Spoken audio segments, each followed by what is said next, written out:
You're listening to the Sailing to Success podcast show, where we share practical tips and business building strategies to be more productive and grow your business. Hey, I'm Lyndsay Phillips, founder of Smooth Sailing Business Growth, and I'll be your host and captain for this 30-minute excursion.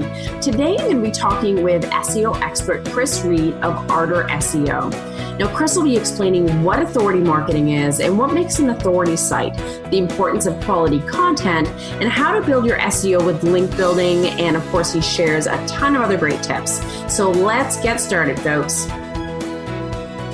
Hey everyone, so we are covering such a great topic today, SEO, and I know it goes over a lot of people's heads.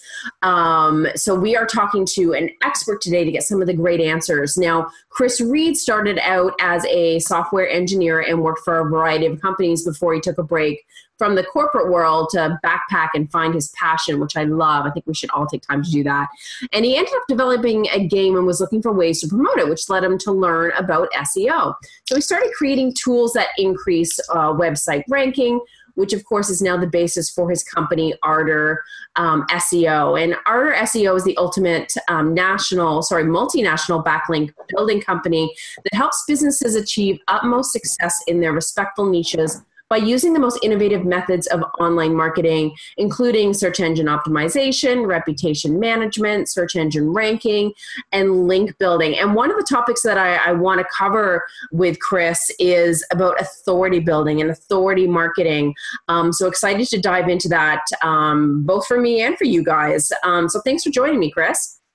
Awesome to be here, Lyndsay. And yes, by the sound of Kris's voice, of course, you can tell that he's from the awesome Australia. So I think it's so cool to connect with people online and through podcasts that are like on the other side of the world. It's such a weird thing. Well, indeed. And I'm where every Australian goes on holidays at the moment, in Bali, in Indonesia. Oh, wow. Oh, my gosh. Yeah. So it's just past 1 a.m. in the morning. Are you serious? Yeah. Lucky I'm a bit of a night owl. Well, that's good, because I would not be able to have a coherent conversation at 1 a.m. I appreciate you taking your nighttime to do this podcast. That's nuts. That is dedication, my friend. I got a pot of ginger and honey tea keeping me going, so it's quite okay. Awesome. So I guess really the starting place is, what is authority building? What is authority marketing? Because I think people semi get the concept, but not completely. Well, I think we can take it back one further step and actually get into the workings of how Google works, which is why authority is so important. So Larry Page, the co-founder of Google, absolute genius. While he was at university, he looked at the other search engines. This is way back in the 90s when Yahoo was dominating, and Alta Vista and Excite, and all us old people can name a few. Most people, the younger generation, wouldn't have no idea that these things disappeared so fast. But how they used to work is they would read the content on a website and then go, oh, it must be about that.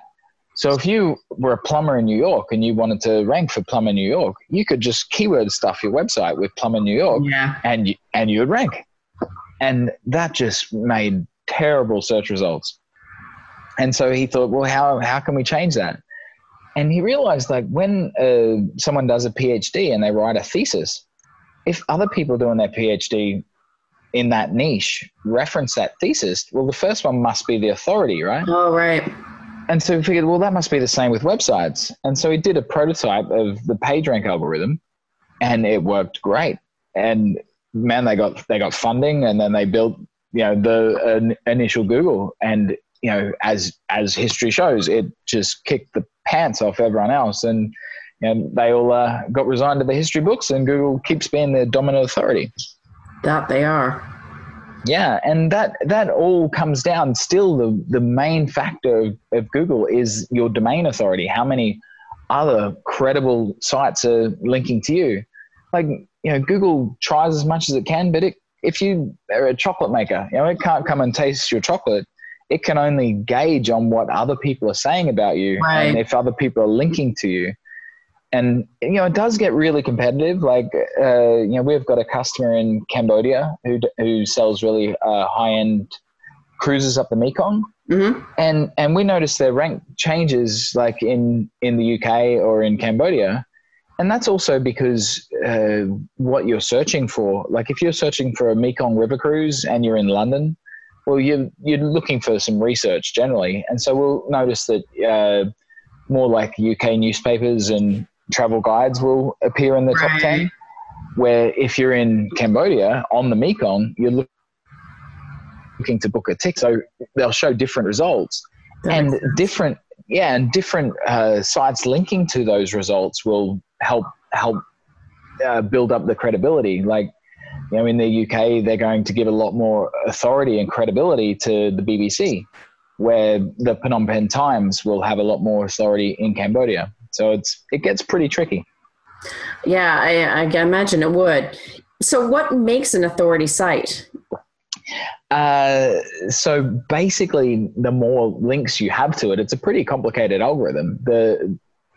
So they actually stopped sharing. PageRank is what it used to be called, right? Okay. And Google used to share a public PageRank, which was 0 to 10, and it's a logarithmic scale, which means it's not linear. It doesn't go 1, 2, 3, 4, 5.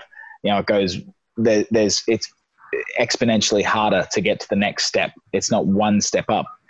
And so of the 10s, there was only very few sites like, YouTube, Facebook, the very biggest sites. Mm-hmm. Then, something like the CNN or BBC might be an 8,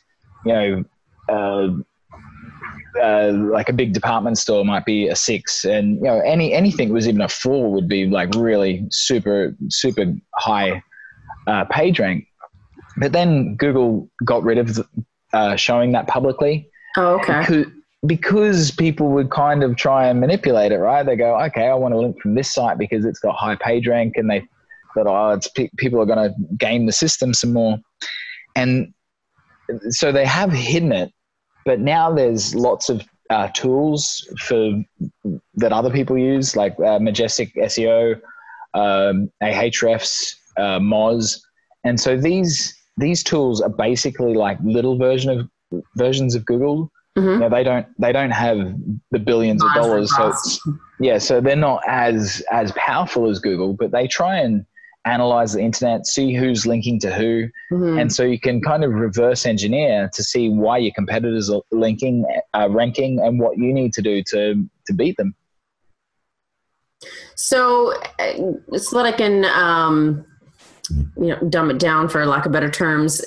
So it's, if other people are linking to sharing, in essence, your web pages, whether it's a blog, podcast, whatever, if they're sharing it on their website, or also if they're sharing it on website and social media, So social media doesn't have much authority. I mean, right. Anyone can create a Facebook account and post stuff on Facebook. So Google doesn't really care very much on that.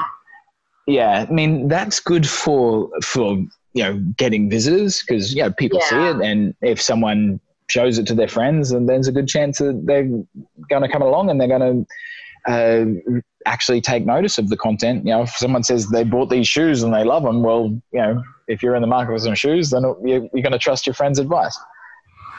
But Google doesn't care what your friend says. They care about someone that's an authority in the market.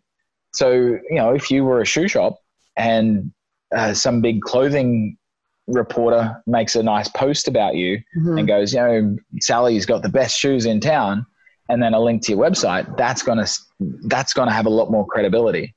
So how do you find out if how many people are linking to your website or not linking to your website? So Google will give you a little bit of an idea. So they've got 2 really great tools, one called Google Analytics, which is to see what people do on your website. Mm-hmm. It gets pretty hard and tricky to use, but just installing it is good, because it will track all history then. And if you want to learn it later on, then you can use it. Or if you want to contract an SEO company later, they have historic data to look at. But the other one is Google Webmaster Tools, or now called Google Search Console. And so basically you verify that you are the site owner with Google, and they'll give you some information like where you rank for certain keywords, what they think your website's most about, and some people that are linking to you. It's not the best information, and it's not the fullest information, but it's free, and everyone likes free. Mm-hmm. The other tools are the ones I mentioned, Ahrefs, which that is the HTML tag. So a backlink is a link from one website to another, and they used to always be in, and so the HTML tag is a href, which I'm not sure what that stands for, but that's what it's there. That's the HTML tag anyway, and so their website is ahrefs.com, and the other is Majestic, and both of those are paid services. But if you're going to be serious about this, then it's probably worth spending $30 a month. So, which isn't so bad, really. So for getting more people and other sites linking to yours to boost that, I mean, there's tons of different, I can't think of the names right now, but like the blogging sites where you can post your blogs on other sites. Why can't I know there's three, and I can't think what like WordPress.com or there's plenty of Web 2.0 kind of blogging platforms, and they are okay, but they don't have that much authority. You need a site that has lots of links to link to you. That's what I mean, though. Like the I wish I could remember its darn name. But it's like it's like you go in there and you read other people's feeds and blogs and Tumblr, LiveJournal, anything like that. Mm. And I know there's also a lot of companies too, and I know I've been approached, but I've been told not to touch it with a 10-foot pole. But it's all about, we run your guest blogging. Like we'll take your blogs and connect you with other people, or we'll post it on our site. Is that good or not?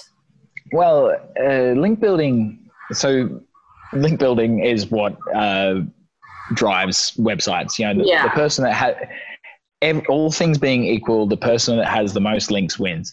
Mm-hmm. And so this used to get manipulated a real lot. And then Google brought out the Penguin algorithm update, which penalized people that had unnatural links. And it really shook up the SEO industry. And, still today you can get penalized if you are building unnatural links. And what do you mean by unnatural links? So, like building thousands of spammy links from Web 2.0s. Like there's this stuff called spun content where you can use software to change an article so it's unique. And so it'll change verbs and adjectives. So rather than be like, I ran to the store, it'll be like I walked to the shop, and you can spin it and spin it and spin it, and eventually the English becomes not real great. But then you think that there's, heck knows, a billion non-native English speakers on the internet. So, not being perfect English, not everyone can always tell that it's not a real human. And so you can post these on sites, and it does have effect. But if Google thinks that it's unnatural, then you can get penalized. So it's good to stick away from that. Really what you want to do is be providing really good quality content. Mm-hmm. And people are looking for content. Like if you're an expert in whatever you do, people want to know. People want content for their website as well. So you can partner with people that are in similar niches, mm-hmm. non-competing niches. Like we have a customer that rents out yachts in the Mediterranean, like super expensive mega yachts. Yeah. And so we've been partnering with other yachting companies like in the Caribbean, because they're not competing for the same market. So why not help each other, right? Like you want to rank for British Virgin Islands yacht rentals. Well, we want to rank for south of France yacht mm-hmm. rentals, So it's like, we provide content for you, you provide content for us, and we all win. So creating partnerships. Yeah, and we've got many yoga. I'm a yogi, so I like working with yoga people, and so we've got many yoga customers, and yogis are generally really passionate about what they do. Yeah. And so they're happy to spread the message of other yogis that are also passionate about what they do. And, Google sees this great content. Your readers get a new interesting look on something as well. You can put it in a newsletter. It's, what I try and put forth with authority building and link building is that, like, every business doesn't exist in a vacuum, like, if you're the local shop, you work with, someone delivers your milk and bread, and online businesses that don't live in isolation. So work with the people that you work with, Yeah, totally.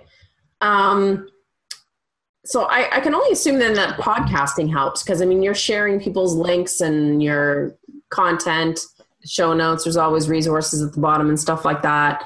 Since podcasting has taken off, has that helped a lot of companies? Well, that's why I'm up at 1 a.m. doing a podcast. So yeah, it builds your authority. It gets your link. Yeah. It's great, but it also, hopefully I can provide some interesting information that enlightens people. And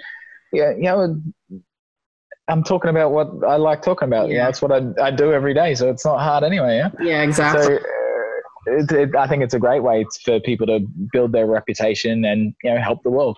I agree. So what makes content quality content versus crap? So we have a new customer actually, and we did a content plan for them, which these are the kind of topics that we want to cover on their website. And they're like, oh, cool. So how many keywords should we put into this content? And we're like, whoa, settle down. Like, that used to work years ago. Don't do that now. And it doesn't, like, Google's looking for natural text anyway. But the one thing you should really be thinking about is that as a human reading that, you needs to convert. Like, if you get someone to your website, what do you want them to do? Yeah. So always focus on making content that is natural and for the user. Always put the user first. Don't put SEO first. Whatever you're writing about, like, make it resonate with the user. Then you can build the links and whatever later. Like, just always focus on that there's a good user journey, because that's what Google's looking for anyway. Yeah. Is that there's things like that your site has good uptime, that it doesn't, the server's not unreliable, that it loads fast, that it's also clearly defined, so that they can see that the user would know what it's about. But one interesting thing that most people don't know is that bounce rate is a ranking factor. I was just going to say that. Yeah. So if your content's rubbish, like, so if you write a great article about, how to build boats, and it ranks and people are clicking on it and going to it, but then really quickly returning back to Google and clicking on another result, that's telling Google that article is not about that. And it's not meeting their needs. Exactly. Yeah. So they'll demote it really quickly. So yeah, the number one thing is to write content that people want to read. Exactly. And I've noticed, like, I've even gone to some blogs and pages and stuff like that, and it's all like salesy. It's like a sales pitch. I'm like, no, man. Yeah, you got to get to know people before. Yeah. Yeah, I mean, that's a difficult thing. Like, everyone's been to a shop and the sales clerk can come up a bit too early, or a bit too strong. It's a lot harder with a website, because you don't get to see the person and see what they're doing. But yeah, you got to build your credibility and trust well before you go, hey, buy my shirt. Exactly. So true. So with link building, can you give us, because not everyone can afford an SEO company to take this over for them right away, especially, a lot of solopreneurs that are working on growing their business. When it comes to link building, what are a few concrete tips that they can implement? Certainly try and reach out to people that are non-competing, like in the relative industry and non-competing. Like, if, another example is we've got a customer in printer repairs, and they only service their city. so we can work with every other printer repair company in the country. You know, it's like they're looking for their city as well, which most people are. You know, if you're not a bricks and mortar company, you're an online company, well, try and work with those. You know, a great example is we even provide promotion for digital marketing companies by having an authority guide. So we have authorities in digital marketing write articles for our website, which you know gives them a good promotion, and you know they promote our website and they promote our brand. Yeah. You know, so we're getting free content. You know, content that we can share with you know, our social media followers. You know, that doesn't take us any effort to write it, and you're getting free promotion. So but it builds their brand as well. So it's win-win. Yeah, no, absolutely.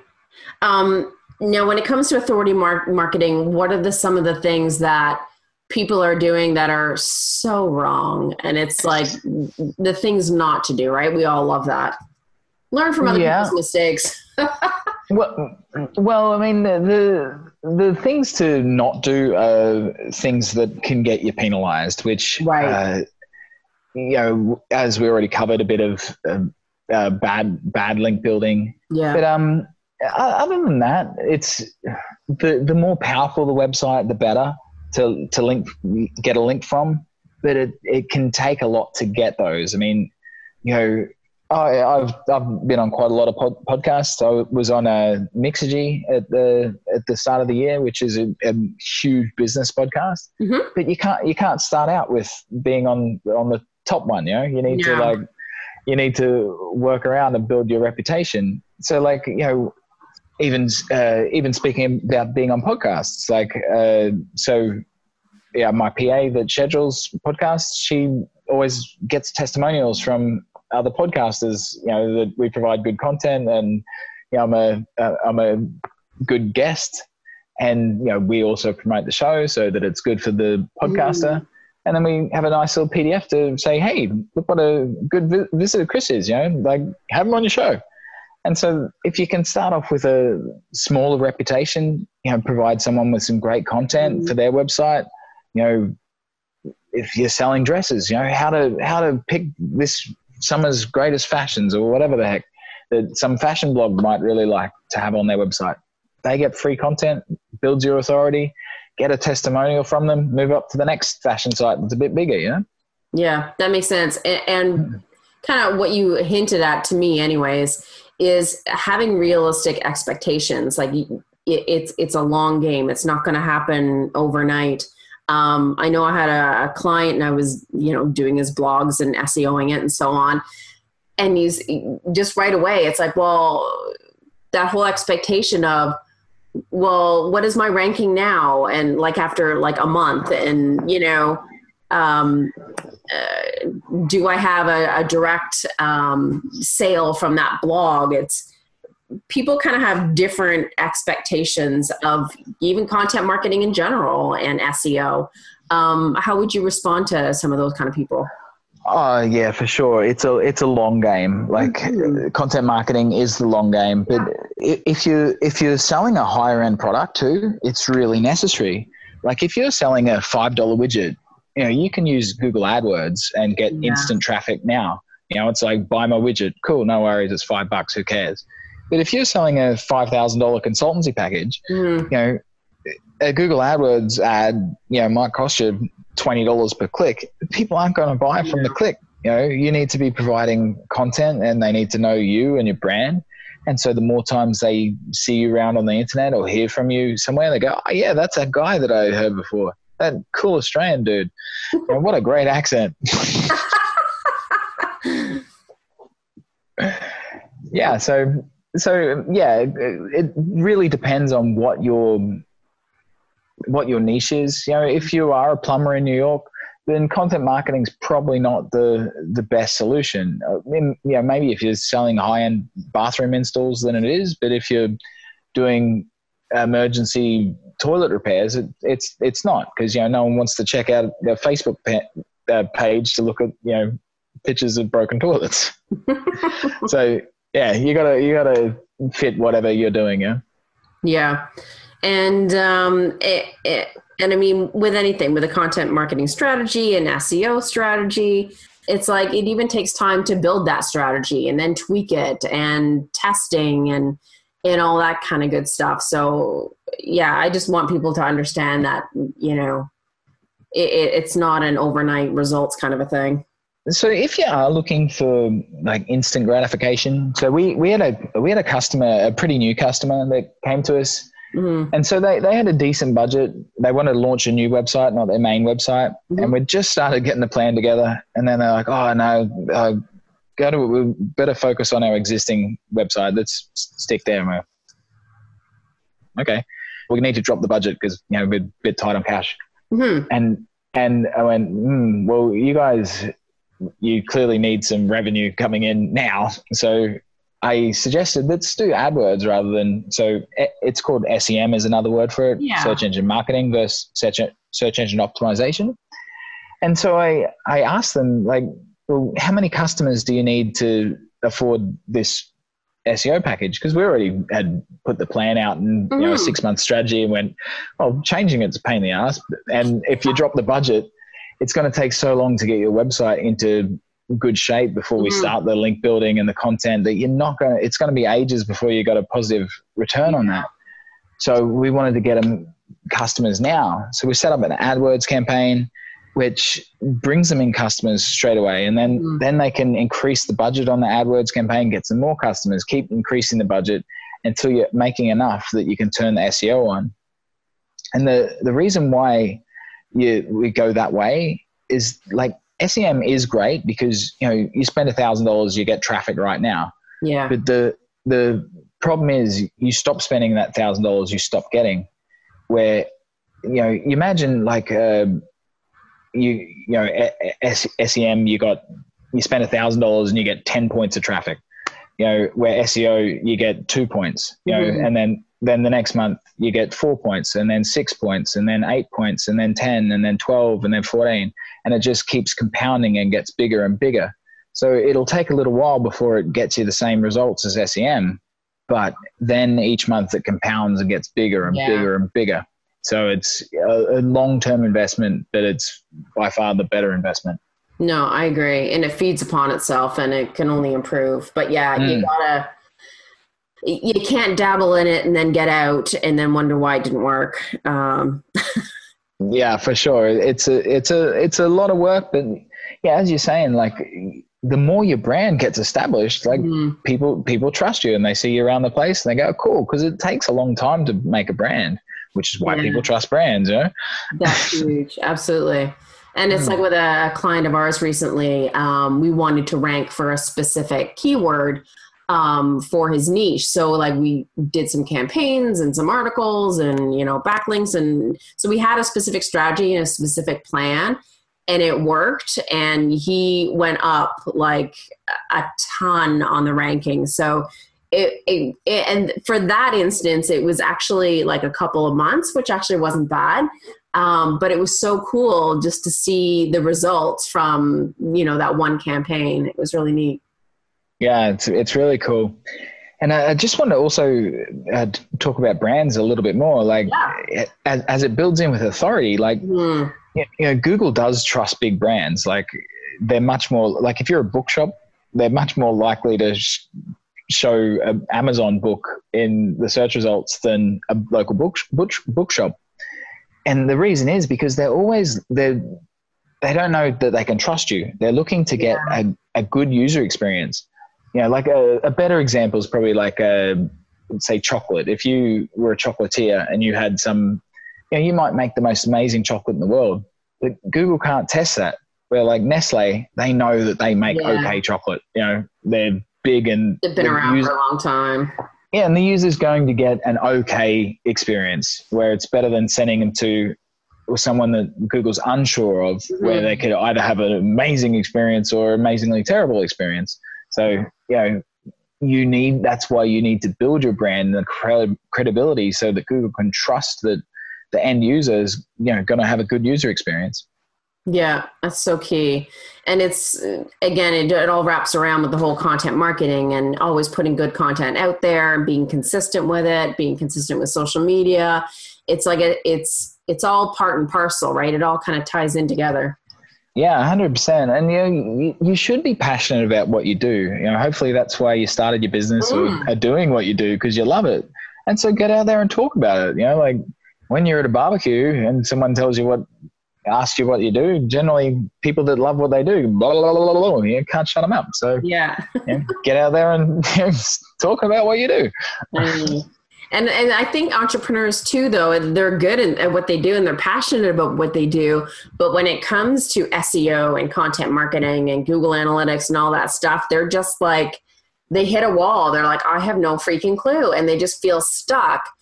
And I don't know if they just don't ask for help, or they think it's going to cost too much, or scared about the investment, or don't like to admit that they don't know it. I don't know what, but just knowing that there are experts out there that can help you with those pieces that you're not an expert in, to maximize and leverage it. Yeah, for sure. And like without sounding silly, like I would recommend working with an expert. Like, I hire an accountant when I need to get my books done. Stick to what you're good at and let the other people be good at what they are good at. Yeah. I know, because so many entrepreneurs feel that they need to understand SEO front and back. They need to understand, video marketing from start to finish. It's like, no, you don't. It's great if you do and you enjoy it and you can, say that you understand those things. But yeah, I just, if it's not your area of expertise, it's okay. Yeah, I mean, that off to somebody else. We had a big customer the other week, a couple months ago, that wanted a Facebook funnel, which is not something that we specialize in. Yeah. But we wanted to make sure our customer got what they needed. But a good friend of mine that we partner on some SEO projects together. Had a chat with him, and we put together an awesome funnel, and the guy's super happy. So it's like, you can partner with people and get what you need done. You don't have to learn everything. Yeah. Yeah, exactly. I know I get people asking me about Facebook ads all the time, and it's like, I know how to do it and understand retargeting and all that stuff.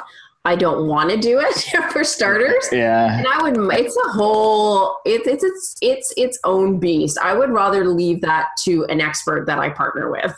Yeah. I mean, Facebook has an awesome interface. So getting it set up is really easy, but getting it done right is really hard. I know. 'Cause I've seen it in the back end when it's not done right. And the audiences, and it's just like a freaking mess. Yeah, you're just hemorrhaging money. It's not a good oh man alive. Yes, easily enough done, that's for sure. So seeing as we were talking about, of course, authority marketing, Kris, I know and I saw online that you have an SEO Authority guide. So why don't you tell us a little bit about that and how they can get it? Yeah, so the Authority Guide is the latest trends of what's going on in the SEO industry. They're generally featured articles that are done by spectacular beings in the SEO world or the digital marketing world. So be everything from the white hat to the black hat to what's good to what's bad. Mm-hmm. You can just go to our website, ardorseo.com, and there's a nice little pop-up there for you. Just throw in your email and we'll send you everything that you need. But also, if you're looking to contact me directly, you want to have a chat about anything, link building or reputation management, you can just Google the coolest guy in SEO and you'll see my pretty face. Awesome. And don't you have a free, like a site review or something like that on your website as well? We certainly were talking about this. Is you've got ahead of the game. We haven't got this up yet, but sorry. Something. I swear I did. I know. You were speaking with my PA Jantra, but we're going to have a free site video audit for your podcast listeners. So you just go to ardorseo.com/podcast, and we'll have a video audit there waiting for you. Oh, sweet. That sounds awesome. So that's Ardor SEO, ARDOR SEO.com. And obviously I'll have that link on my show notes and all that good stuff. Well, that half hour went by fast. I know. I mean, SEO, there are so many different, like, it makes my head spin, honestly. So I'm so glad there are people that like that stuff. I can understand it inside out. Yeah, it's a growing industry that's rapidly changing. I love it. Yes, awesome. Well, thank you so much for joining me at this crazy late hour for you. So are you like partying all night, or are you like done for the day now? It's well past my bedtime. Yeah. I usually up at dawn for yoga. So yeah. Oh my goodness. At least you're starting the day off right with a good healthy routine. Indeed. Well, thanks very much, Lyndsay. Oh, thank you so much. It's been a treat. Okay, bye-bye. Thanks. So that is it, folks, for this episode of Sailing to Success podcast. You, of course, can find this episode and others at smoothbusinessgrowth.com, or you can go to my sister's site, my content site that has videos and blogs at lyndsayphillips.com. So have a profitable and productive week, folks, and may the winds always be at your back.